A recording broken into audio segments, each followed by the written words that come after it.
Kapuluang Pilipinas, magandang gabi. Ngayon ay Abril 27, taon 2021. Kaanton po para sa isang maikling balitaan. Ang inyo pong mapapanood ay isa pong taped as live. Kanina po ito yung aking ni-record at hindi po tayo live, siyempre, kasi ni-record na. At ang ating pong papaksayin ay napakaikli lamang po. Ito po ay tungkol sa napapansin kong pagtaas unti-unti ng mga bilihin. Yan po isa sa inyo, makalipas ang ilang paalala, hatid sa inyo ng ating sponsors, ang Nicotine Consumers Union of the Philippines.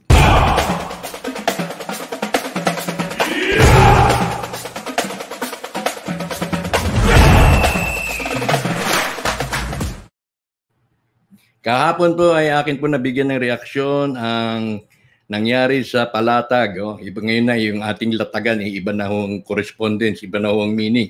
Kung dati, famous sa latagan si Laroco at iba pa, katulad ni Gomer, ang pangalan nun, yung taga Pangasinan, katulad ng taga-Pangasinan ng Nelfi, yung mga nagpapalatag. Ngayon, iba ang ibig sabihin ng palatag natin. Ay yung mga naglalatag ng mga makakain. So, dun sa maikling reaction natin binigay kahapon, binigyan po natin ng distinction tungkol po sa definition ng community kasi dito po nakita kong may nalabag. Yung aking pagkakaunawa kapag community pantry ay yung within the closest vicinity nung donor.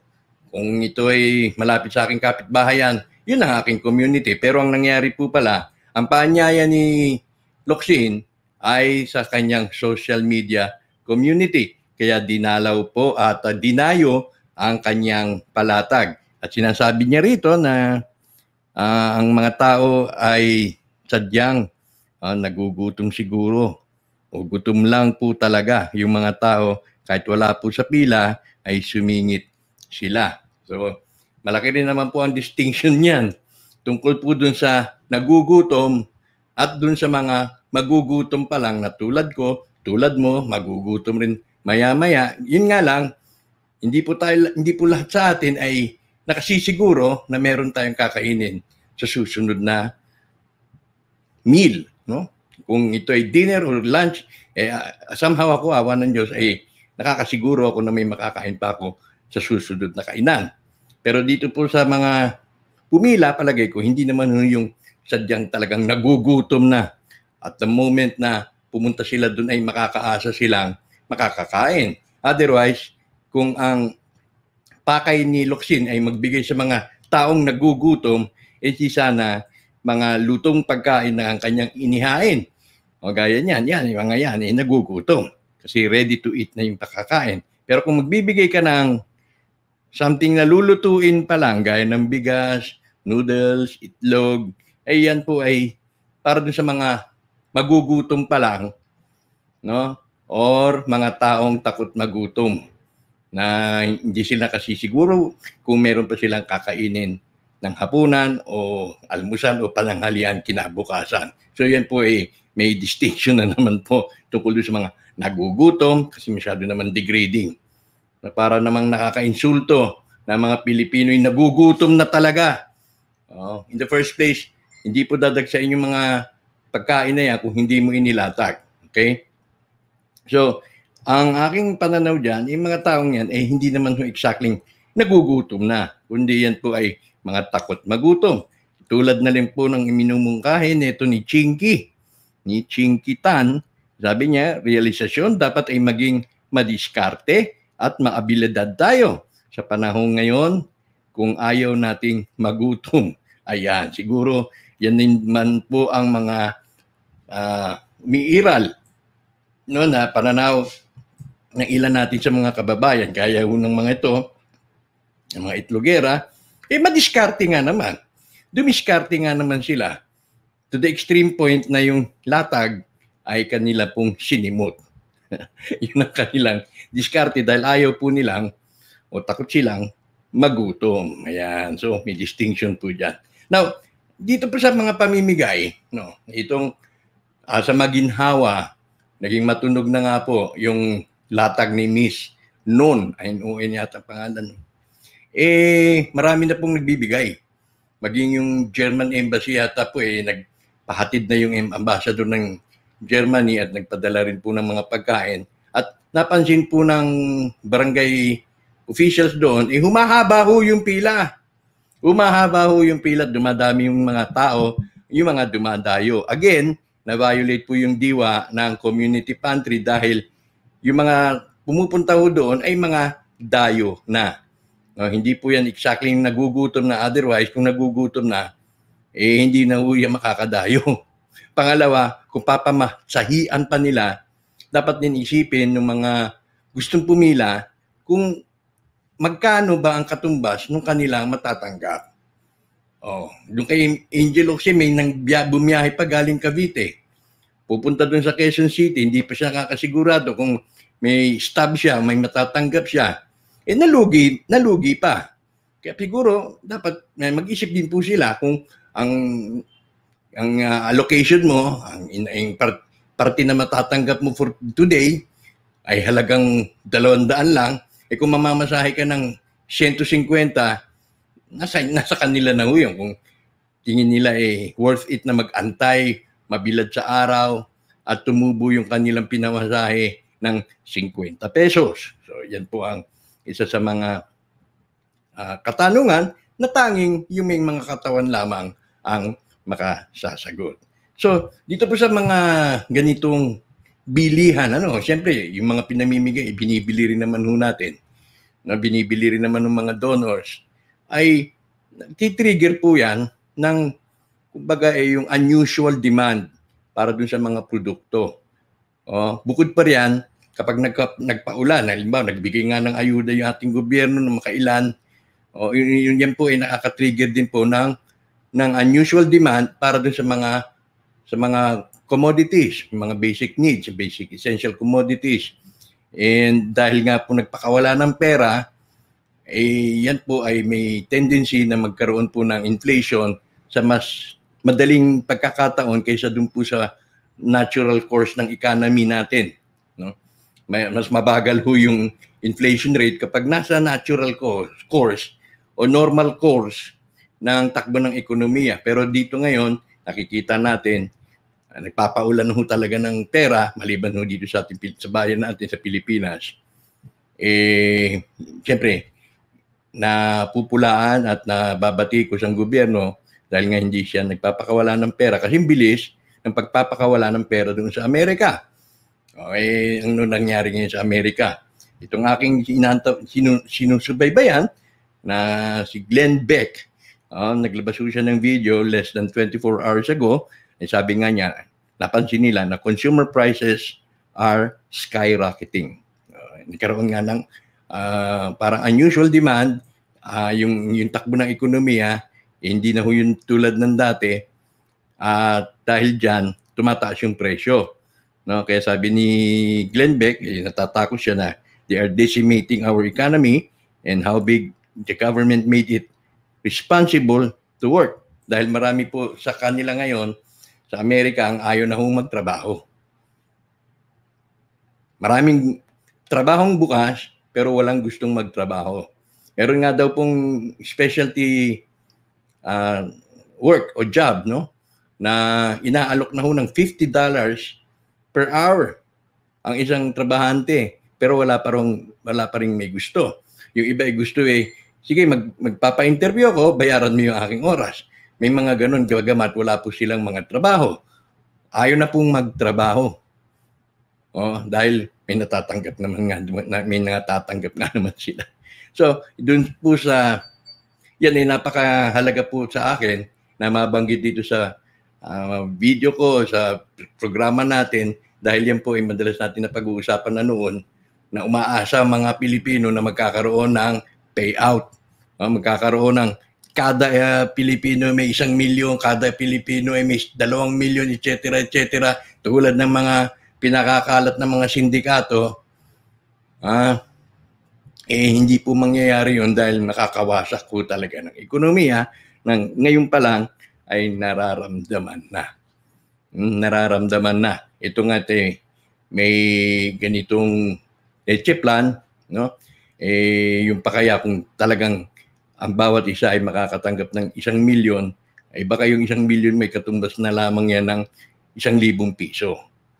Base naman po sa aking personal na experience, ay nagmahal ho ang mga bilihin dahil yung aking gino-grocery ay halos tansya ko nabawasan ho ng 20% yung nabibili ko dun sa halaga ng aking budget. Kung magbabudget ako ng 1,000, parang 800 na lang yung aking nabili at gumaan yung aking nabili at nangonte. Yan ho ang aking napansin. At diba siyempre nga, lalo na dyan sa Maynila, nagkaroon ng problema ang supply ng baboy. Umabot po ng 400 mahigit ang 1 kilo. Buti dito sa amin ay nanatili sa 275 yata kung hindi ako nagkakamali. Dahil yung grocery namin dito na aking pinagbibilan, ay walang price tag yung mga dilata. Walang price tag. Mag-locate sila ng scanner, maglalakad ka pa ng malayo. Kaya mabutihin mo na lang na tansyahin mo na lang. Pero parang bawal yun Yung panahon yun hindi pwede na walang price tag. Dapat may price tag. Ngayon wala na. Hindi na nila nilalagyan ng price tag. Ewan ko kung meron silang nilalabag dyan. Kaya isa po yan sa mga dapat yun nating paghandaan. Tama ho yung pinapayo ni Mang Ardo na kung may pera ka sa bangko, maglagay ka ng pantry. May pantry ho si Mang Ardo, walk-in. Mapapasok ka ganun kalaki ng kanyang pantry. Ako naman, hindi kong ginagaya. So pag may konti akong extra, ibibili ko yan ng grocery, mga dilata, at hindi naman ho yan mag-expire. Huwag lang ako kayo bibili na at mapapansin ninyo na kapag lumubo na yung lata, yung ibabaw ng lata kapag lumubo na, nangangahulugang sira na ho yung inyong dilata.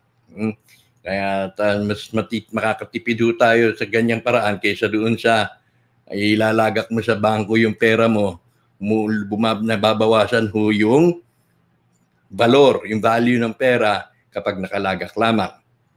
Sa kabilang banda, naiisip ko rin na baka sinasadya ho ito na magpakawala ng maraming pera para mapalitan yung pera into digital money.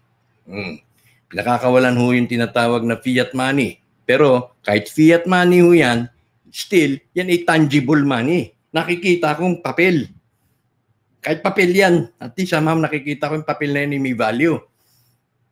Kapag dinala ko sa tindahan, may kapalit. Pero what if kung ang magiging currency na gagamitin ko next time, nandoon na lang sa cellphone, numero na lang. Na-decimate na nga. Ultimo yung currency na ginagamit natin, nanliit na. Hindi ba nakakahiya yun? Nanliit na. Numero na lang. Numerical representation na lang. Kung yung papel, masasabi nga natin ilusyon ilusyon yung papel, pero somehow na-appreciate mo dahil may nahawakan kang pera. Alam mong ilusyon dahil yung gamit mo yung papel lang. Pero kahit pa paano maaamoy mo, magaganyan-ganon mo, gaganyan-ganyan mo. Mapapapay-pay-pay mo pa. Kung nasa cellphone na lang, anong doon? Hindi mo mababa, hindi mo maamoy, siyempre. Hindi mo na kailangan bilangin dahil naka-reflect na doon, naka-post na doon sa screen mo. Wala nang appreciation. Diba? Wala nang appreciation. Now, yan ang ating nantabayan na baka nga yan ang dahilan. Yan po ang tinatawag na papunta na tayo dun sa reset. Yung reset na ang gagamiting pera ay nasa numero na lang sa cellphone. Lalo na ang central bank ay mayroon pong nilabas na palatuntunan, na programa, something like that, na nakalimutan ko lang yung term na exact term. Pero yan po yung pinalamanan ho nila, pinalamanan. Kung dati nagre-release sila ng fiat, ngayon hindi na ho. Kalahati ho yan, a certain percentage po dyan ay digital money na ang kanilang pauutang sa mga bansa. Kaya yan din po ang asahan nating maia-adapt natin. Now, tungkol doon sa mga nagtatanong, sa ko ba nakuha yung picture ni John F. Kennedy? Yan daw mukhang Photoshop. Parang ganun nga, no? Mukhang Photoshop. Pero ito po aking nakuha dahil ako nagsusubscribe sa Telegram account ni Tucker Carlson. Si Tucker Carlson ay taga Fox News. Yan po yung isang anchor ng Fox News. At naniniwala naman ako sa kanya, may kredibilidad siya at siya ay isang pro-Trump. Ito pong kanyang larawan na ito ay sabi niya ay galing po kay Caroline Kennedy na finorward sa kanya, na nag-post si Caroline Kennedy at pinost din niya sa kanyang Telegram account. Kaya nakalagay dyan, please stand by. Caroline Kennedy ang may post, yung original poster niyan. Yung kapatid ni JFK Jr. Si JFK Jr. at si Donald Trump, siyempre, ay magkadabarkads. Kaya standby daw. Tingnan natin. Total, sabi nga dun sa kampo ni Trump, Trump is not done yet. At kung mapapakinggan niyo ninyo yung pinakahuling talumpati ni Flynn, General Flynn, Mike Flynn ba yan? Ni General Flynn, tila naniniwala pa rin talaga siya, matindi pa rin ang kanyang paniniwala doon sa mga pahapyaw, mga pinatutunog ni QAnon. QAnon para kay General Flynn ay totoo, is real. Is real. At ang turing ni Flynn kay Trump ay siya pa rin ang kanyang pangulo. Tapos ang mga dumps, no, yung DUMB, underground bases diyan sa White House, sa Washington, ay totoo daw po yan at marami na po diyan ang napasabugan. Yung mga ganyang sabihin, kaya daw may mga video nga na nakikita na doon sa imburnal lumalabas yung uso. Anyway, yan po ay mga remains to be seen at yan po ay ating pong antabayanan at hahatid ko naman po sa sandaling ng akin pong masagap. Bueno, yan lamang po ngayon. Wala po akong live for tonight. Sa halip, ito po ang kapalit. Maraming salamat sa inyo pong walang sawang panunood. Mangyari para doon sa mga bago pa lamang nakakatunghay. O si Ka Anton, please like, share, and subscribe. Magandang gabi.